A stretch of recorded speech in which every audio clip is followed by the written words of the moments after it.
welcome to the SVG-TV news for Tuesday, June 29th. I'm Khalil Keita with the details. Days after being charged for assault with intent to commit wounding in respect of a complaint by Diamond resident Cornelius John, Government Senator and Deputy Speaker of the House of Assembly ASHELLE Morgan has asked for a 1-month leave of absence from the sittings of the House, which has been granted. Morgan's application for leave, dated yesterday, was addressed to Speaker of the House of Assembly Rochelle Ford. Today, Morgan issued a release on her decision to ask for leave. When SVG-TV News contacted her for a further interview on the matter, she declined, only to restate what was said in the news release, that in light of the charge that she is being called to answer in the magistrate's court, she requested to take a 1-month leave of absence from the sittings of the House of Assembly in the first instance. I have sought and been granted by the Speaker of the House of Assembly a 1-month leave of absence from the decisions of the House of Assembly, and this is in the first instance. While there's no legal or moral obligation for me to take such leave, I chose to do so voluntarily because I don't wish for the upcoming trial to distract from or to overshadow the business of the House of Assembly. That is the people's business after all. It's very important. And I hope that the trial of the matter proceeds and concludes in the shortest time possible so as to negate any necessity for a further application for a leave of absence. This is what I've stated in my press release and in my letter to the Speaker, and I think that that is sufficient. Morgan is expected to make her next court appearance on July 5th at the Magistrates Court in Caliacqua.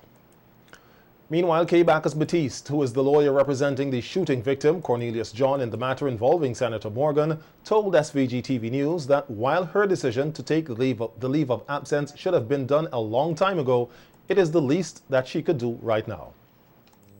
That is the minimum action that she could take in the circumstances, the minimum, the barest minimum. I do not also see the necessary remorse or contrition or even regret for what has happened to Mr. John. Then it is a bit presumptuous, I think, to go for just barely 1 month. It is like playing with the emotions of Vincentians and just trying to do, as I've said, the bare minimum to satisfy any sort of moral obligation. No, I absolutely do not agree that there is no moral obligation. I think there is a heavy moral obligation. It makes me believe that her seeking leave of absence is not genuine. Bacchus Batiste, however, questioned the reason behind Morgan's request for the 1-month leave of absence.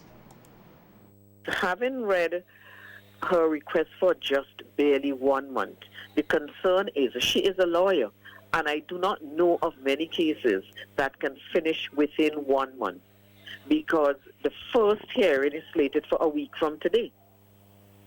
So she is expecting the matter to finish within a month. It raises some deep concerns as to her foreknowledge maybe of the outcome of this matter. That is what jumps out of me. That I said it is the barest minimum that she could ask for, and the fact that she's taken 1 month as a lawyer, being very cognizant of the court system and what happens here. And members and supporters of the Rise Hairuna, the group behind an ongoing protest in capital Kingstown, were again on the picket line today, appealing for justice for all. The group has been a vocal supporter of Cornelius John.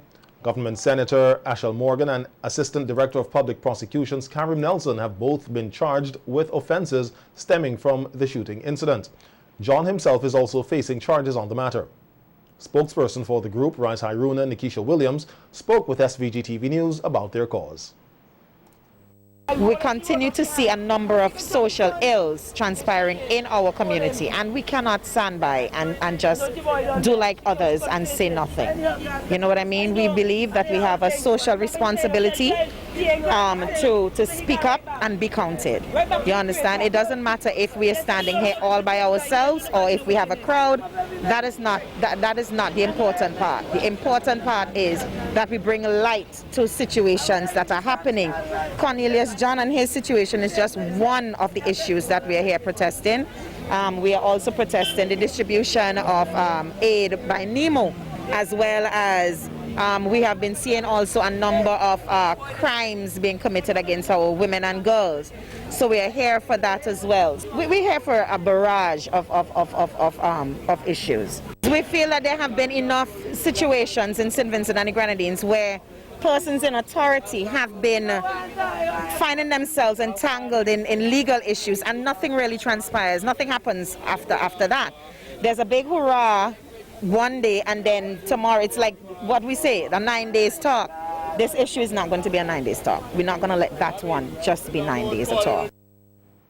Williams said a number of persons have been responding favorably to their cause, though it has not been seen with the numbers on the picket line. Williams also shared her views on the senator's decision to take a 1-month leave of absence. We consider it as a blatant slap in the face to our justice system, really. Are you saying to us now that the powers that be could not, or they're not able to deal with this situation, and she herself is now deciding how it should go and how it, I mean, come on. This is a matter of national importance here. Our justice system is seriously under attack. We have a senator being accused of putting a gun in a man's face. As a matter of fact, in a man's mouth, in his mouth. We have her and the deputy director of prosecution being accused of beating a man until he poos himself. And we sit down and we wait until she decides to send in an application for leave. So are we saying that the higher echelons in society, they're able to do what they want and then also be their judge, jury, and execution? So you decide that this is what happened. Williams said the group will be on the front lines until they are satisfied that justice is served in the Cornelius John shooting incident and other issues affecting Vincentians. It was about 2 weeks ago he decided that the ASHELLE Morgan investigation was closed. Then, just a few days later, we heard that it is not closed. It is still ongoing. And we have a number of inconsistencies over a very long time that persons are not seeming to zoom into. We cannot believe what he says. We do not trust him. We do not trust him and his government to carry out a fair investigation. So we are asking for an independent body to be established. It's independent of him, independent of the DPP office. I mean, this is just hitting a little too close to home, and we are not trusting him. Prime Minister Dr. Ralph Gonsalves has repeatedly denied having any influence over the outcome of the case and has pleaded with the Vincentian public to exercise patience as the proceedings continue. Bad weather is expected in the coming days as 2 disturbances or tropical waves are heading towards the country, and residents are being urged to stay on guard. The advice comes from meteorologist with the SVG Met Services, Desiree Neverson-Jack. The meteorologist said that at least 2 inches of rainfall are expected for the remainder of the week and that they are closely monitoring the pattern of the disturbances. The first has a 30% chance of cyclone formation in over the next couple of days and will begin to affect St. Vincent and the Grenadines from tonight. Expect showers intensifying tomorrow with possible isolated thunderstorms. Rainfall accumulation of up to 3 inches are possible by Thursday night. The second wave has a 10% chance of cyclone formation over the next couple of days and will begin to affect SVG around Friday evening. Expect heavy showers, strong winds, and thunderstorm activity, generally bad weather. Neverson-Jack said later in the week it is likely that the tropical wave could form into a depression, the first for the hurricane season, and persons, especially marine operators, need to pay close attention to advisories. From tonight, small craft operators and seabathers are asked to exercise caution for above normal sea swells and gusty winds. A marine warning is likely to be administered by Friday, with sea conditions becoming rough to up to 13 feet or 4 meters. Rainfall accumulation of over 2 inches is possible in a short period of time around Friday night. Residents are urged to stay updated as flood watches and warnings may be issued by the Met Office. It is possible that around Friday evening, the second disturbance can pass over St. Vincent and the Grenadines as a tropical depression. And the Met Office is monitoring this and will provide the necessary update. Progress has been made in the Lomans Housing Resettlement Project that is expected to house 49 residents of Rose Place who live on the waterfront and will have to clear the area for the port modernization project, which will soon go into its construction phase. Due to the COVID-19 pandemic and most recently the eruption of La Soufrière, the project has fallen behind schedule. Larissa Pugsley-Kidd tells us more in this report. 28 families from Rose Place will have to wait a bit longer to move into their new homes built at Lomans Bay by the government of St. Vincent and the Grenadines under the Port Modernization Project. The projected date for the completion of houses was September 2021. However, chairperson of the Port Modernization Project, Laura Anthony Brown, told SVG-TV News that the new target date is in early 2022. Has been affected adversely by COVID and additionally by the eruptions of La Soufrière volcano, because we were, I would think, in the thick of things in April when things came to a halt. But we are hopeful that by the first quarter of 2022, all of the houses would have been completed and the residents can be relocated. Despite the project falling behind schedule, works continue by 6 contractors on site, where the once 6 acres of thick vegetation at Lomans Bay has been transformed into a housing settlement. Assistant Project Manager of the Port Modernization Project, Lenski Douglas, said the work is just about halfway complete. Thus far, we've been able to substantially complete 10 one-bedroom duplex structures, right? And work is advancing at different stages on an additional 13 structures, 2 bedrooms and 2 bedroom duplexes and 3 bedroom individual units, right? To the back here, we have 3 foundations dug. There's one for a 2 bedroom, one for a 1 bedroom, and one for a 3 bedroom unit. The utility companies Vinlec and CWSA have also begun to put things in place for their services to be provided to the housing settlement. Vinlec have already installed the poles and the main supply lines, and the CWSA have been installing trenches so that they can pass the water mains and so on. So we're working collaboratively with them. The 1-bedroom houses can accommodate 2 persons, while the 2-bedroom houses can accommodate under 5 persons, and the 3-bedroom as many as 8 persons. With your counter, internal sink, storage on the cabinet and overhead storage. Right, the electrical wiring is already in. You can see our outlets and switches, and then this would form our bedroom section, right, with tile bath and internal plumbing. Prime Minister Dr. Ralph Gonsalves and the British High Commissioner to Barbados and the Eastern Caribbean, His Excellency Scott Fordeston Wood, recently visited the project site. The Port Modernization Project is being financed through the Government of St. Vincent and the Grenadines, the Caribbean Development Bank and the United Kingdom Caribbean Infrastructure Partnership Fund. For SVG-TV News, Larissa Pugsley-Kidd. Taking stock of the Security Council performance is a start of maintaining international peace and security. This was the topic for a high-level open debate hosted by Estonian President as a member of the United Nations Security Council.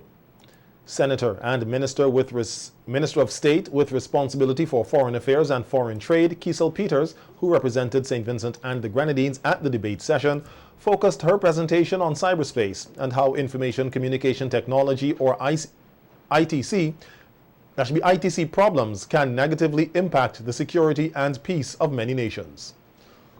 In the contemporary world, cyberspace touches nearly every part of our daily lives. The ICT's role in enabling economic and social benefits is clear. Yet, despite these benefits, the world must remain cognizant of the serious ICT problems that exist. The global ICT environment is facing a dramatic increase in the malicious use of ICTs by state and non-state actors. To be sure, the misuse of ICTs poses a risk for all states and has the potential to negatively impact international peace and security. It is therefore imperative that we build on an earlier commitment to generate confidence-building measures that enhance international peace and security and increase cooperation, transparency, predictability, and stability among member states in this field. Peter said an open, secure, stable, accessible, and peaceful ICT environment is essential to all member states and requires effective cooperation to reduce the risk to international peace and security. Additionally, other actors with different capacities and capabilities from across different sectors at all levels of the global ICT chain have a key role in ensuring cybersecurity. We must explore possibilities for further capacity building and technical assistance resources. The United Nations needs to enhance assistance to member states and further help ensure coherence of efforts among the range of United Nations entities engaging in cyberspace. These efforts should be tied into the organization's broader goals. The government senator further told the UN Security Council delegates that despite the challenges being faced by St. Vincent and the Grenadines as a small island developing state, the country has taken concrete steps to improve its ability to tackle the scourge of cybercrime.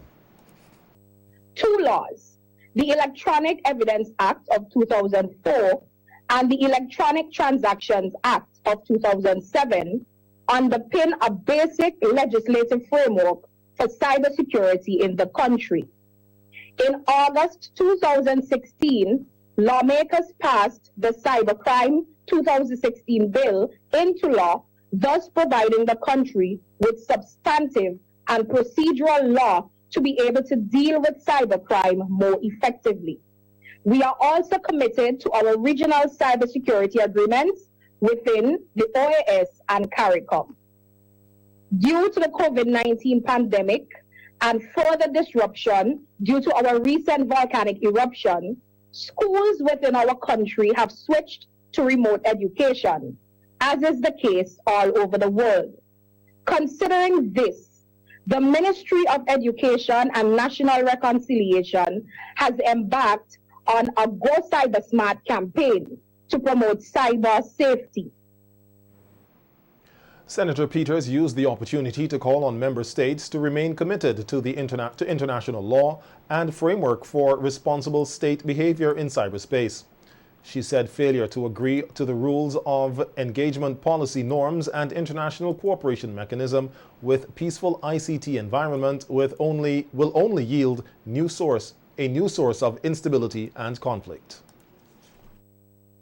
In our effort to advance responsible state behavior in cyberspace in the context of international peace and security, we must be guided by the assessments and recommendations contained in the consensus group of governmental experts, the GGE reports in 2010, 2013, 2015, and the most recent in 2021, as well as the conclusions and recommendations of the final report of the UN Open-Ended Working Group. We encourage all actors in the international community to comply with their international legal obligations, including the respect of sovereignty and political independence as enshrined in the UN Charter and the principles for people's settlement in the same manner as in the physical world.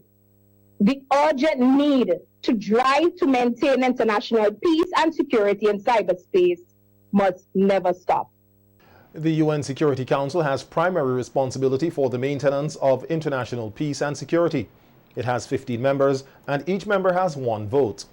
Under the Charter of the United Nations, all member states are obliged to comply with Council decisions.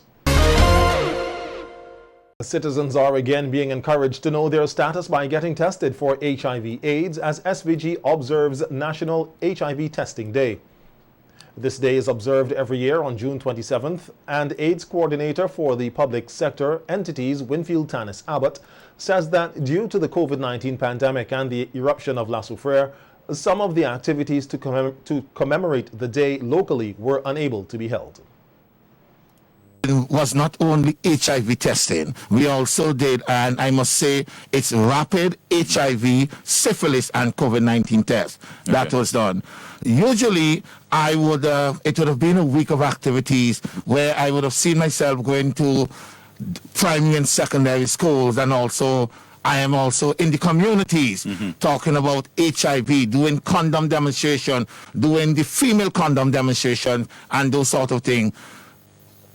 This is a day that we will use so that we encourage people to come and have voluntary testing done, because it is always good to know your status. And our theme for this year was know your status, get tested, or get tested, know your status, because it is very important for one to know, especially if you're living a promiscuous life, or if you're having multiple partners, it is best for you to be safe so that your partner also will be safe.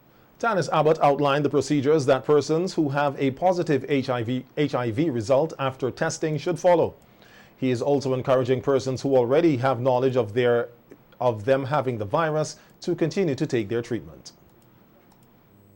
Let us say you come to the National AIDS Secretariat where I work, and a test is done. If we see the test is positive, we will do that test again to make sure that it is a positive, and then it will be sent for confirmation at the government lab. Because you must, because it will not be good telling someone that they're positive and it is a negative.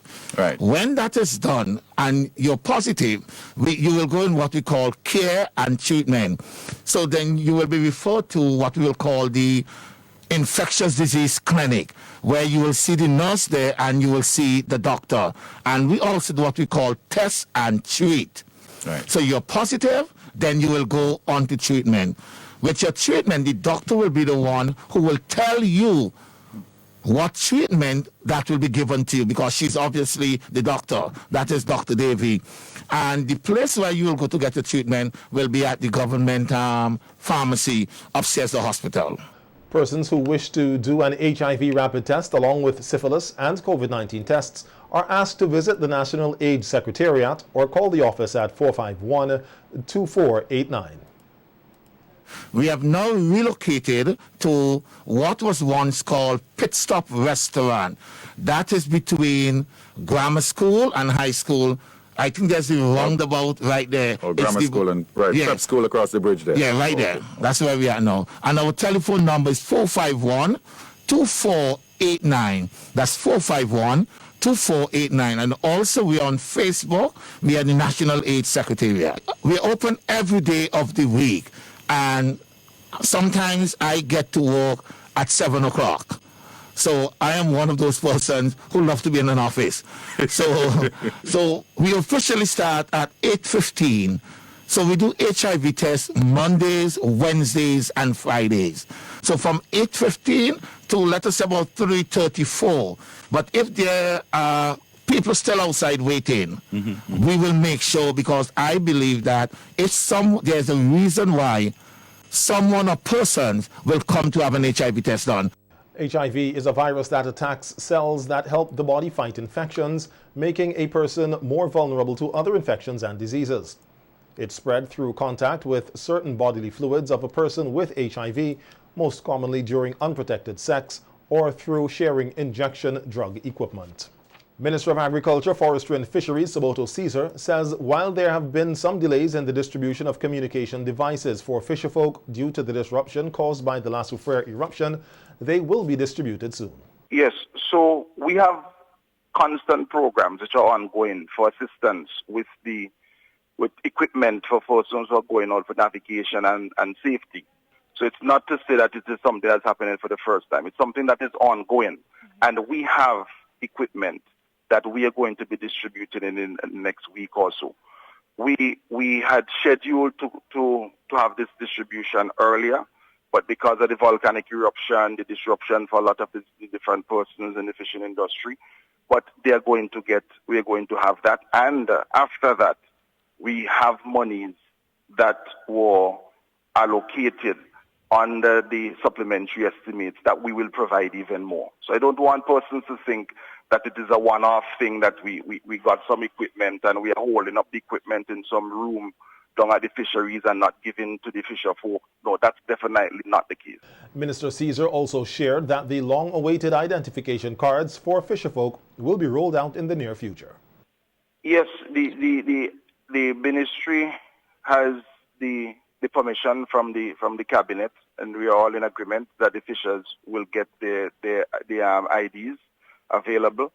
And I was in conversation up to a week ago with the technicians in the ministry, and we are going to provide these ID cards in short order. So I want the fisher folk to know that they will get their IDs, and we will launch this as a national program, and to just exercise some patience.